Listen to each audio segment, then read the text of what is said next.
The night swallowed the vast expanse of the Atlantic, a canvas of impenetrable black punctuated only by the distant, indifferent glow of stars. High above this oceanic abyss, Oceanic Airlines Flight 714, a majestic Boeing 747, cut through the inky darkness, a silver needle threading its way towards the dawn. Inside the cockpit, a sanctuary of flickering lights and humming machinery, Captain David Miller, a man whose face bore the subtle lines of 1,000 flights, adjusted his headset. Beside him, co-pilot Leo Reynolds, younger and with a nervous energy that belied his competence, monitored the instruments. It was a routine journey, one of countless transatlantic crossings Miller had commanded. Yet tonight, an unseen tension seemed to hum beneath the cabin's placid surface. "Another quiet night, Leo." Captain Miller's voice was calm, a steadying presence. "Almost there." Leo offered a tight smile. "Hope so, Captain. Never quite get used to these night routes over the Atlantic. Always feels a bit empty." Miller chuckled softly. "That's the beauty of it. Peace and quiet. We'll be hitting Miami Control's zone soon enough." He reached for the radio. "Miami Control, this is Oceanic 714, requesting frequency change." A faint crackle, then a disembodied voice. "Oceanic 714, Miami Control. Permission granted. Change to 128.7. Have a good night." 128.7. "Thank you." "Good night," Miller responded, his fingers deftly tuning the dial. A momentary silence descended, broken only by the gentle thrum of the engines. "Strange," Leo murmured, his brow furrowing slightly. "Signal's a bit weak. Must be the ionosphere," Miller dismissed, though a flicker of unease crossed his own features. "Happens." But this was no ordinary atmospheric interference. Without warning, the cockpit lights flickered violently, plunging the space into a momentary disorienting gloom before snapping back on, albeit dimmer. Several instrument dials spun erratically, their needles dancing a frantic, unpredictable jig. "What was that?" Leo's voice was sharper now, laced with genuine alarm. "Interference," Miller replied, his tone losing some of its earlier calm. "Never seen it this strong, but—" The radio exploded with a deafening static, a harsh grating sound that clawed at their ears. It drowned out all other noise, a chaotic roar that seemed to vibrate through the very structure of the aircraft. "Miami Control, this is Oceanic 714. We're experiencing heavy static and instrument failure. Repeat, instrument failure." Miller's voice, usually so steady, was strained, fighting against the auditory assault. The altimeter and airspeed indicators spun wildly, defying logic. The cabin lights continued their erratic dance, now flashing with an alarming intensity. Leo struggled with his controls. "Captain, what's happening? I can't stabilize anything." "Try restarting the auxiliary system. Stay calm, Leo," Miller commanded, his own hands gripping the yoke, trying to coax a response from the unresponsive controls. His eyes widened as he scanned the main display. "The radar! It's blank! There's nothing!" Then, a new terrifying phenomenon began. A pale, ethereal blue light started to emanate from the instrument panel, a soft luminescence that pulsed and grew. It enveloped Captain Miller, who stared at his own hands, utterly bewildered as the light intensified around him. "Captain, you're glowing!" Leo's voice was a choked gasp of disbelief and terror. Miller tried to speak, but his voice caught in his throat. He turned to Leo, his eyes wide with a mixture of pure shock and profound confusion. The blue light around him intensified, becoming blindingly bright, almost solid. I don't..." In a flash of pure, incandescent blue, Captain Miller simply vanished. His seat was empty, the safety harness swaying gently, a silent testament to his sudden, impossible absence. Leo Rice screamed a raw, primal sound of absolute horror. "Captain David!" The static on the radio subsided slightly, though it still hissed ominously. The instruments continued their erratic oscillation. Leo, trembling uncontrollably, snatched the microphone. Miami Control! Miami Control! This is Oceanic 714. Captain Miller, he's gone. He just vanished. I'm alone. Repeat, the pilot has disappeared. Indeed, in the sterile, brightly lit environment of the Miami Air Traffic Control Tower, Anna Davis, a focused controller in her 30s, listened to Leo's transmission with a growing sense of disbelief and dread. Other controllers, alerted by the sudden distress, converged around her station, their faces etched with alarm. Oceanic 714, repeat your last transmission. What do you mean disappeared? Anna's voice was urgent, demanding clarity from the chaos. Leo's voice, now a thin, reedy sound, was thick with panic. He just vanished. There was a blue light. He's not here anymore. The instruments are going crazy. Anna's gaze darted to her radar screen. The blip representing Flight 714 was still there, but it flickered, unstable, an electronic ghost. Oceanic 714, maintain calm. Try to stabilize the aircraft. We're sending help. What is your exact position? Only silence answered, punctuated by the persistent hiss of static. Oceanic 714, respond. On the radar screen, the blip of Flight 714 pulsed once, then winked out of existence. Anna and the other controllers exchanged stunned, horrified glances. The silence in the tower was suddenly deafening, a stark contrast to the earlier cacophony. 6 months later, the story of Captain David Miller's disappearance remained a chilling enigma. On news channels across the country, Sarah Jenkins, a serious news anchor, recounted the baffling events. Images of the Oceanic 747 and a smiling photograph of Captain Miller flashed on the screen behind her. And the mystery surrounding Oceanic Airlines Flight 714 continues to deepen, she stated, her voice grave. 6 months ago, Captain David Miller vanished without a trace during a routine flight over what is notoriously known as the Bermuda Triangle. The co-pilot Leo Reynolds, the sole witness to the event, described an intense blue light and Captain Miller's sudden dematerialization from his seat. Footage of search and rescue teams scouring the vast, indifferent ocean played silently. Despite an extensive search, neither Captain Miller nor any evidence of his whereabouts has been found. The aircraft, under the terrified command of co-pilot Reynolds, managed to land safely, but the incident left more questions than answers. Authorities continue to investigate, but as of yet, there is no logical explanation for what transpired on that fateful night. Captain Miller's story now joins the chilling legends of the Bermuda Triangle, a somber reminder of the mysteries the ocean still holds. The disappearance of Captain Miller wasn't just another headline. It was a wound that refused to heal, a gaping void in the lives of those he left behind. His wife, Ilara Miller, 40s, resilient but heartbroken, clung to a fragile hope, even as the world around her moved on. Their daughter Lily Miller, 16, quiet, withdrawn, struggled with the sudden, inexplicable loss of her father.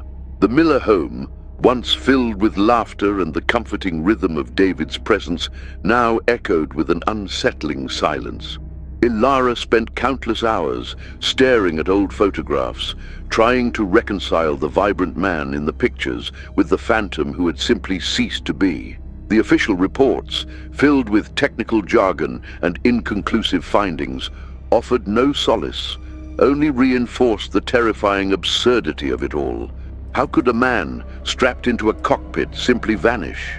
The airline, Oceanic Airlines, while offering condolences and support, was equally baffled. Their reputation now shadowed by an incident that defied all aviation logic. Their internal investigation, led by Chief Investigator Mark Jenkins, 50s, methodical, skeptical, had meticulously combed through every piece of data, every maintenance log, every weather report, yet found nothing to explain the impossible. The media, initially a whirlwind of speculation and sensationalism, had slowly receded, leaving the Miller family in a quiet, agonizing limbo. Yet the story continued to simmer in the public consciousness, fueled by the enduring mystique of the Bermuda Triangle. Online forums buzzed with theories ranging from alien abduction to temporal displacement, each more outlandish than the last, yet each attempting to fill the terrifying vacuum of the unknown. For Leo Reynolds, the co-pilot, the incident was a living nightmare that replayed itself every time he closed his eyes. He had been cleared of any wrongdoing, hailed as a hero for landing the plane under such extreme duress, but the trauma ran deep. He had undergone extensive therapy, recounting the events countless times, each retelling, reliving the blinding blue light and the chilling vacancy of his captain's seat. His career was on hold, his once unshakable confidence shattered. He saw David's face in his dreams, heard his voice in the static. He was a survivor, but also a prisoner of the inexplicable. The Bermuda Triangle, a region of the western part of the North Atlantic Ocean, had long been synonymous with unexplained disappearances. Ships, planes, and people had vanished within its ill-defined boundaries, giving rise to tales of supernatural forces, magnetic anomalies, and even gateways to other dimensions. From the USS Cyclops, a massive Navy collier that disappeared with 306 men in 1918, to Flight 19, 5 Navy torpedo bombers that vanished in 1945, the area had claimed its share of victims, each adding another layer to the enigma. These historical events, often dismissed by skeptics as mere coincidence or exaggerated folklore, suddenly felt terrifyingly real to the Miller family. David's disappearance wasn't just an isolated incident. It was a continuation of a pattern, a chilling echo from the past. The official stance of the U.S. Navy and Coast Guard remained consistent. There were no supernatural explanations, only the inherent dangers of the sea and air, combined with human error or unpredictable weather. Yet the sheer volume of incidents and the utter lack of wreckage in many cases continued to defy conventional wisdom. The very name Bermuda Triangle evoked a shiver, a primal fear of the unknown, and now David Miller was its latest, most baffling casualty. The initial investigation into Flight 714 was exhaustive, yet yielded frustratingly little. Mark Jenkins, the lead investigator from the National Transportation Safety Board, NTSB, was a man of logic and empirical evidence. He had seen it all: mechanical failures, pilot error, catastrophic weather. But Captain Miller's case was different. The black boxes, miraculously recovered from the wreckage-free plane, offered fragmented clues. The cockpit voice recorder captured Leo Reynolds' panicked cries, the escalating static, and then a sudden chilling silence where Miller's voice should have been. The flight data recorder showed a brief, inexplicable surge in electrical activity, followed by a complete drop in power to specific systems, then a sudden restoration of partial power, just as Leo regained control. There was no evidence of an external impact, no structural failure, no fire. The plane's systems, though briefly chaotic, were fundamentally sound. The NTSB team interviewed Leo Reynolds repeatedly. His account, consistent each time, spoke of the blue light, the feeling of disorientation, and then the empty seat. Jenkins, a man who prided himself on finding rational explanations, found himself facing an impossible narrative. He even considered the possibility of a psychological break, a shared hallucination, but Leo's trauma was too real, too profound. The only tangible evidence was the co-pilot's testimony and the strange, inconclusive data from the black boxes. The official report, released months later, was a masterpiece of bureaucratic ambiguity. It cited unexplained atmospheric and electromagnetic interference as a contributing factor to the instrument failures, but offered no definitive cause for Captain Miller's disappearance. The phrase, "pilot vanished from the cockpit," was used, a stark, unsettling admission of the unknown. For Ilara, the report was a slap in the face, a cold, clinical dismissal of her husband's existence. She refused to accept it. Her grief slowly transmuted into a fierce determination. She began her own research, delving into the history of the Bermuda Triangle, poring over books, articles, and obscure online forums. She found a community of individuals who believed in something beyond the NTSB's scientific explanations. Amateur researchers, ufologists, and families of other disappeared victims. It was a desperate search for answers, a refusal to let David become just another statistic in a legendary mystery. She contacted a retired marine salvage expert, Captain Thomas Riley, who had spent decades navigating the treacherous waters of the Triangle and had his own theories about its strange phenomena. He spoke of sudden, localized weather anomalies that defied radar, of compasses spinning wildly, of strange lights in the sky. He offered no concrete answers, but his willingness to entertain the inexplicable offered Ilara a sliver of validation. As Ilara delved deeper, she stumbled upon a forgotten local legend, a whisper among the old fishermen of the Bahamas. They spoke of the shimmer, a rare atmospheric phenomenon said to occur deep within the Triangle, characterized by an intense, localized blue light that could distort perception, or even, as some claimed, cause things to simply cease to exist.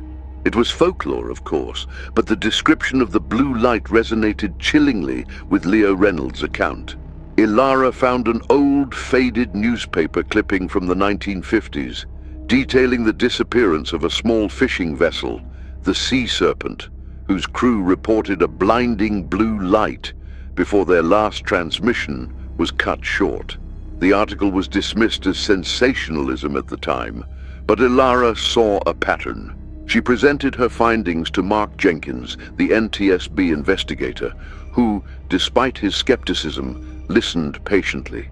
He admitted that while the shimmer was not a recognized scientific phenomenon, the electromagnetic disturbances recorded on Flight 714's black box were indeed unusual and localized. He couldn't dismiss the possibility of an unknown atmospheric event, however remote. Ilara's relentless pursuit of answers began to stir new interest in the cold case. A documentary filmmaker interested in the Bermuda Triangle contacted her, eager to explore the human side of the mystery. This renewed public attention brought forth new, unexpected testimonies.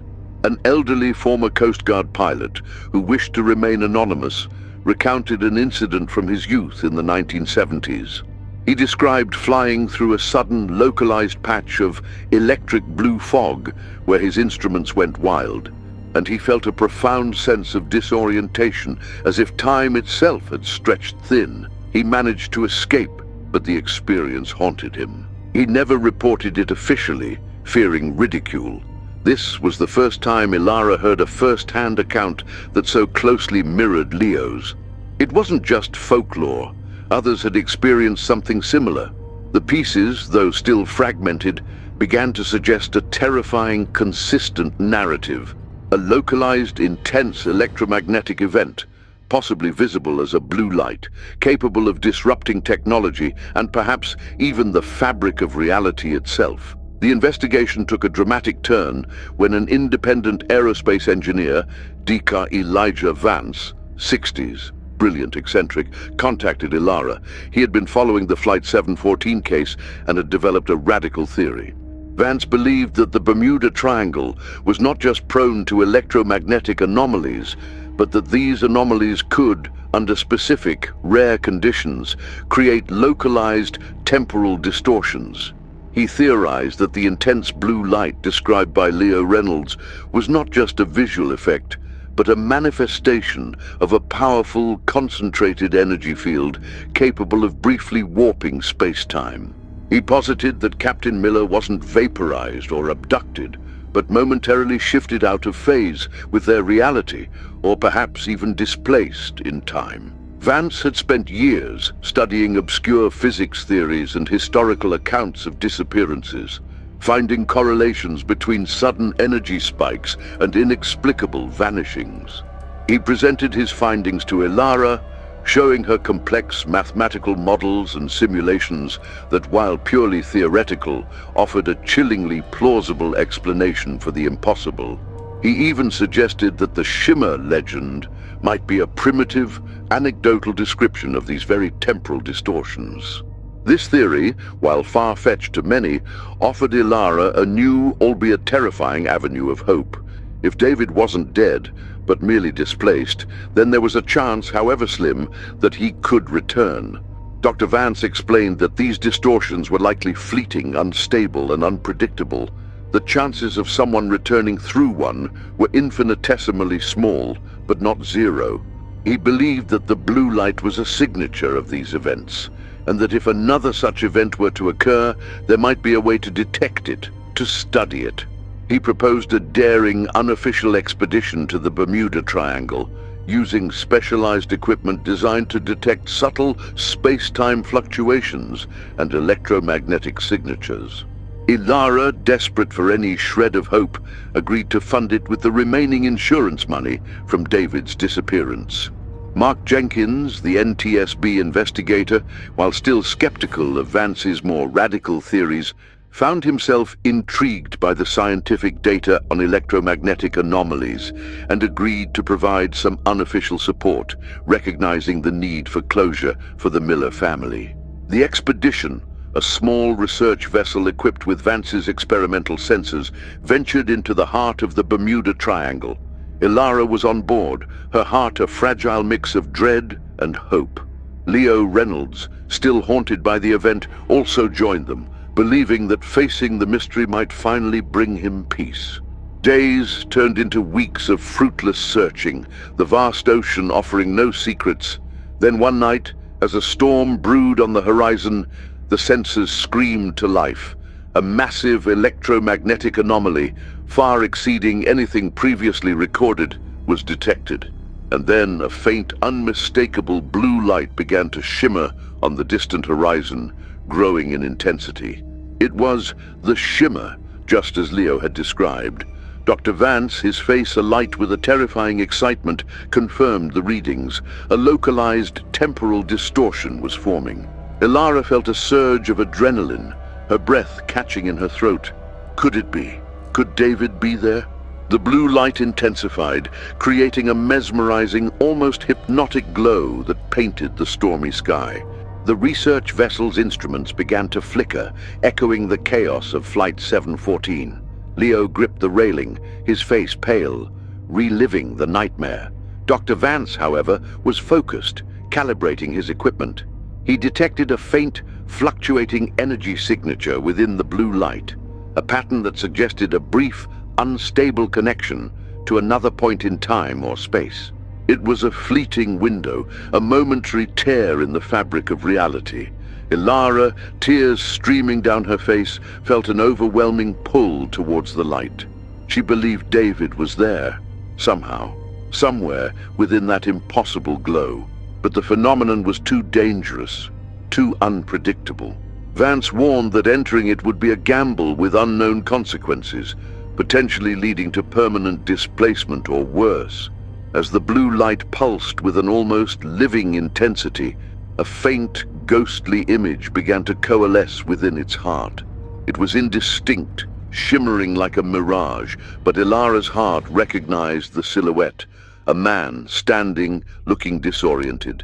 It was David. He was there, or a spectral echo of him. He seemed to be reaching out, his expression a mixture of confusion and longing. The image flickered, a fleeting glimpse of a reality just beyond their grasp. Leo, seeing the apparition, gasped, confirming Ilara's desperate hope. But just as quickly as it appeared, the blue light began to recede, shrinking, fading like a dying ember. The energy readings plummeted, the temporal distortion collapsing in on itself. Dr. Vance, his face etched with disappointment, confirmed it was over. The window had closed. David was gone again, pulled back into whatever unknown dimension or time he occupied. The expedition returned, not with David, but with irrefutable evidence of the shimmer and Dr. Vance's temporal distortion theory. The data collected was groundbreaking, offering a scientific, albeit still theoretical framework for understanding the Bermuda Triangle's most baffling disappearances. The NTSB, faced with such compelling evidence, was forced to re-evaluate its official stance, acknowledging the existence of unprecedented atmospheric and space-time anomalies in the region. While Captain Miller remained missing, his case was no longer just a legend. It was now a catalyst for a new era of scientific inquiry into the unexplained. Ilara, though heartbroken by the fleeting glimpse of David, found a new purpose: to continue supporting Dr. Vance's research, to push for more expeditions, to find a way to understand these distortions, not just for David, but for all those who had vanished. She knew the fight was far from over. The Bermuda Triangle had revealed a sliver of its secrets, but the ultimate truth of Captain David Miller's fate, and the fate of countless others, remained suspended in the shimmering blue light of the unknown, waiting for humanity to finally catch up. If you've been captivated by this journey into the unknown, by the relentless pursuit of answers in the face of the impossible, then please take a moment to like this video. Your support helps us bring more stories like Captain Miller's to light. Don't forget to leave a comment below with your theories on what truly happened in the Bermuda Triangle. We love hearing your insights. And if you haven't already, subscribe to Vanished Files and hit that notification bell so you don't miss our next deep dive into the world's most enduring mysteries. The ocean, vast and indifferent, still holds its breath, guarding its secrets. The blue light, a fleeting glimpse of another reality, remains a haunting promise. Was Captain Miller truly lost or merely misplaced, waiting for a future where the boundaries of time and space are finally understood? The mystery of Flight 714 and the countless others swallowed by the Bermuda Triangle continues to beckon, a chilling reminder that some truths are stranger than fiction, and some disappearances are destined to remain unsolved, at least for now.